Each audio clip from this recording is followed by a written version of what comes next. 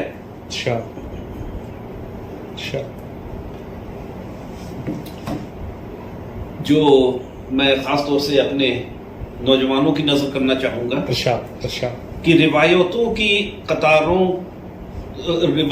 کی قطاریں توڑ کر بڑھو ورنہ، روایتوں کی قطاریں توڑ کر بڑھو ورنہ، جو تم سے آگے ہیں وہ راستہ نہیں دیں گے.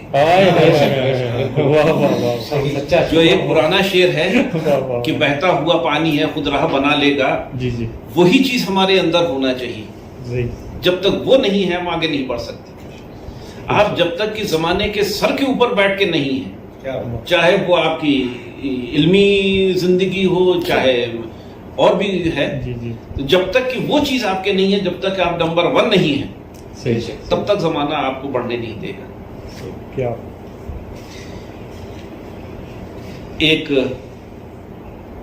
شعر جو بڑا معنی خیز شعر ہے اور جو پرانے زمانے کی عکاسی کرتا ہے.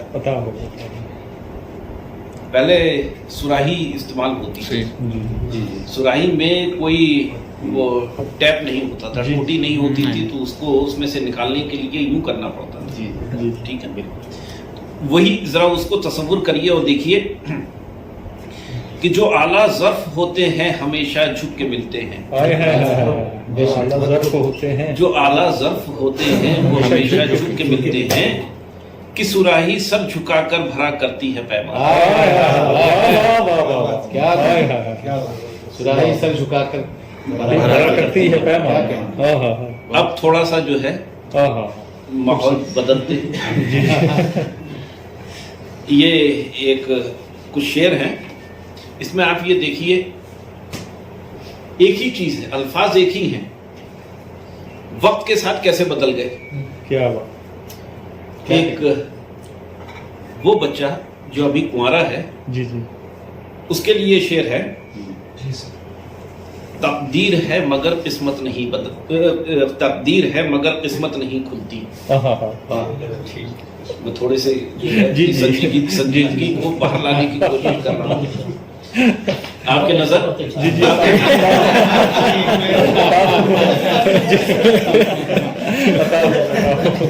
تقدیر ہے مگر قسمت نہیں کھلتی.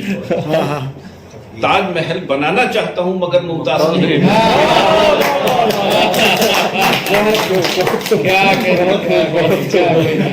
اب آپ نہیں ہے. کیا یہی چیز اب کسی عاشق سے منسوب ہو رہی ہے. جی جی یہی چیز عاشق کی تقدیر ہے مگر قسمت نہیں کھلتی. تقدیر ہے مگر تقدیر کیسے بدلتا ہے نا؟ مفہوم کیسے بدلتا ہے؟ تقدیر ہے بہت خوبصورت. مگر قسمت نہیں کھلتی. واہ واہ واہ. ممتاز مل گئی ہے پر شادی نہیں کرتی.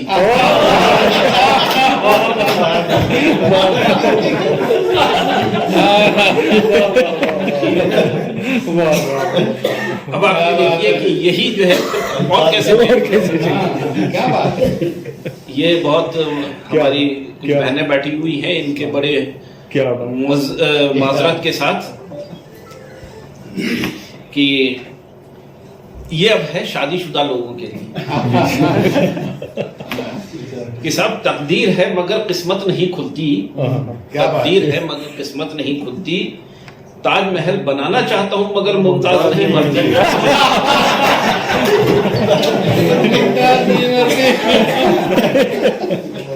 جی جی اب ذرا جو ہے اس چیز سے ہٹ کے تھوڑا سا اور آ جائے. یہ سن 47 کے بعد یہ روایت رہی ہے کہ 15 اگست کو لوگ مناتے رہے, ایک خوشی کا تہوار مناتے رہے, اور خوشی ظاہر کرنے کے بہت سے طریقے ہوتے ہیں. علی گڑھ میں علی گڑھ مسلم یونیورسٹی میں ہمیشہ ایک مشاعرہ ہوتا تھا, اس کی روایت رہی ہے. دہلی میں لال قلعے میں مشاعرہ ہوتا تھا, جشن آزادی. ہندوستان کے باہر بھی جو خاص طور سے علی گڑھ جی جی تو وہ بھی مشاعرہ منعقد کرتے ہیں. آج بھی وہ مشاعرہ منعقد کر رہے ہیں. تو ہمارے ذہن میں آیا کہ کیوں نہ یہ روایت یہاں بھی شروع کی جائے. بہت بہت خوب. اس میں کوئی قباحت نہیں, جی جی ہم کسی کی برائی نہیں کرتے. صحیح بات. بیٹھ کے ایک ساتھ جو ہے کچھ وقت گزارتے ہیں. دیکھیے آج کل کا جو زمانہ ہے, یہ زمانہ ہر شخص پریشان ہے, اور خاص طور سے یہ جو کووڈ کا زمانہ ہے, ہر شخص پریشان. اور ان پریشانیوں سے اگر کچھ چند لمحے اگر ہم چرا لیں اور ساتھ بیٹھ کے ہنسی خوشی میں بتا دیں, اس سے اچھی کوئی چیز نہیں ہو سکتی. تو جب یہ خیال آیا تو یہ ہمارے شمس انجم صاحب بیٹھے ہوئے تھے, ان سے کہا گیا کہ صاحب کیا یہ آپ یہ کر سکتے ہیں؟ ان کا ہاں سب کر سکتے ہیں.